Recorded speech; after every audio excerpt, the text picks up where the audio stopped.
오늘 본문은 고린도 교회가 가진 문제 중에 하나인 우상의 제물에 대한 말씀입니다. 당시 고린도 시장에서 유통되는 고기의 대부분은 이방 신전의 제사에서 사용된 것들이었습니다. 예수님을 믿기 전에는 아무 고민 없이 그 고기를 먹었는데 이제 예수님을 믿게 된 이후 고린도 교인들은 크게 두 부류로 나뉘게 되었습니다. 한 부류는 우상의 제물을 먹어서는 안 된다는 쪽이었습니다. 이들은 오늘 본문에서 믿음이 약한 자로 소개되는데요. 이제 막 기독교 신앙을 가진 사람들입니다. 이들은 우상의 제물을 먹는 것을 일종의 우상 숭배로 생각했습니다. 반면 지식이 있는 자로 소개된 이들은 그 고기를 자유롭게 먹었습니다. 이들은 우상이 실제 존재하지 않고 모든 음식은 하나님이 주신 것이라는 신학적 지식을 갖고 있었던 겁니다. 하지만 이 문제는 고린도 교회 안에서 적지 않은 의견 충돌과 갈등으로 이어졌습니다. 즉 우상의 제물을 먹어도 되는지 먹으면 안 되는지의 문제로 서로를 정죄하거나 또는 깔보는 분위기가 형성되었던 거지요.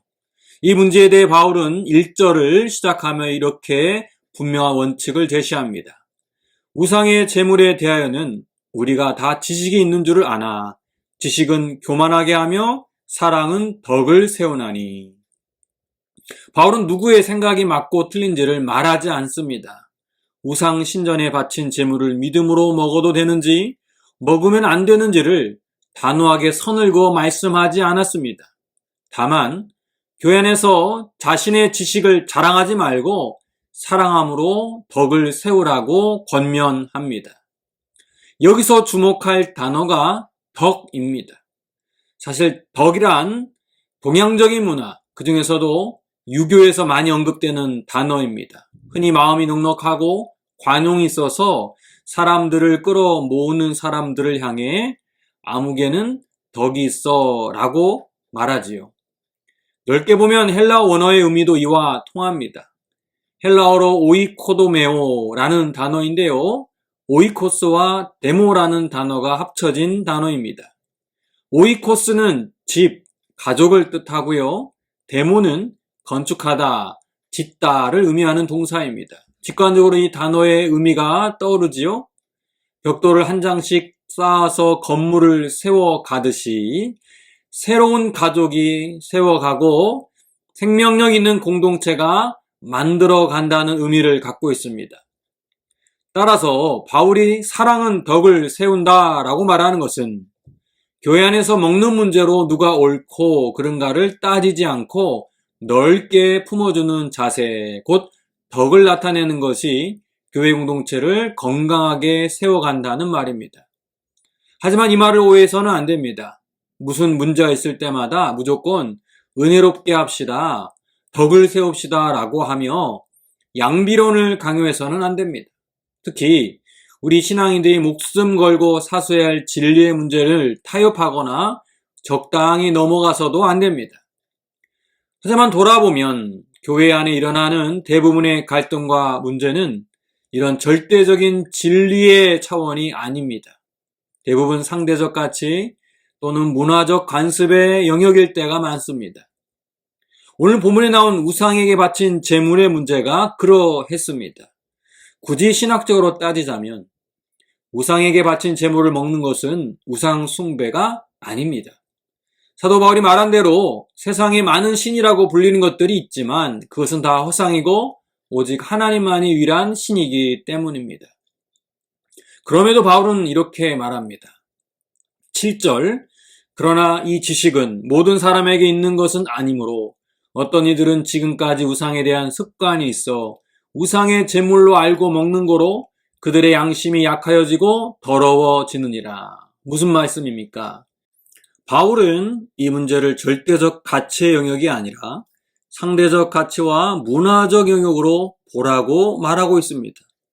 어떤 사람들이 우상의 제물을 먹는 것을 우상 숭배처럼 여겨서 그것을 먹지 않는다고 할 때 너희는 왜 믿음이 없느냐? 왜 신학적 지식이 없느냐라고 말하지 말라는 겁니다.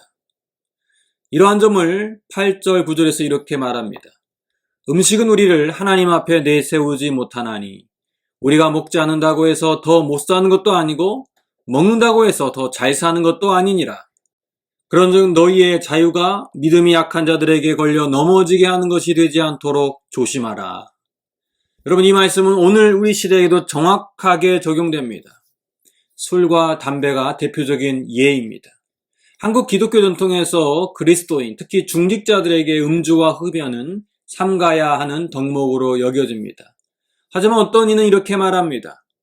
그것은 한국의 기독교 문화 아닙니까? 예수님도 알코올이 들어간 포도주를 마셨고 외국 기독교인들 중에는 맥주를 마시며 모임하지 않습니까? 네, 맞습니다. 저도 미국에서 문화적인 충격을 받았던 것이 바로 그러했습니다. 미국 신학교에서 파티를 할 때 교수님과 학생들이 맥주캔을 나눠 마신 장면이었죠. 그래서 소위 믿음이 강한 자들, 이런 지식이 있는 성도들이 공개적인 자리에서 거리낌 없이 음주하고 흡연을 한다면 어떻게 될까요? 오랫동안 금주와 금연이 신앙인의 당연한 자세라고 배운 분들이 시험에 들게 됩니다. 또 이분들은 음주와 흡연을 하는 분들을 정죄하기 쉽겠죠. 정확히 말하면 음주와 흡연은 우리 성도들이 목숨 걸고 지켜야 할 절대적 진리의 영역이 아닙니다. 서로 존중하며 포옹해야 할 상대적이고 관습적인 영역입니다. 그러나 안타깝게도 교회 안에서 우리는 이런 비본질적인 문제를 가지고 우리끼리 다투고 정죄하며 분열할 때가 많지요.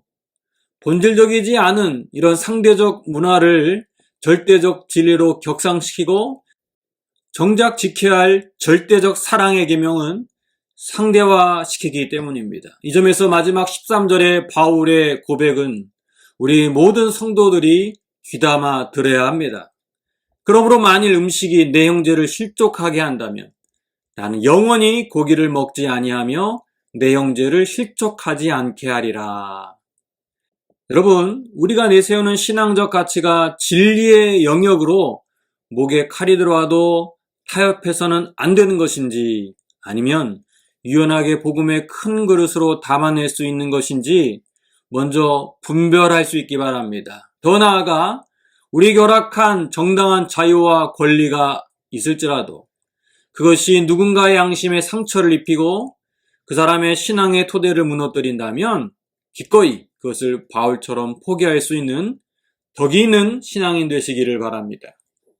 하나님, 그렇습니다. 지식은 교만하게 하고 사랑은 덕을 세웁니다. 우리 행동이 누군가에게 상처를 주지 않는지 돌아보기 원합니다. 또한 나와 다른 신앙의 가치를 가진 이를 정죄하지 않는 신앙인 되게 하옵소서. 예수님의 이름으로 기도합니다. 아멘.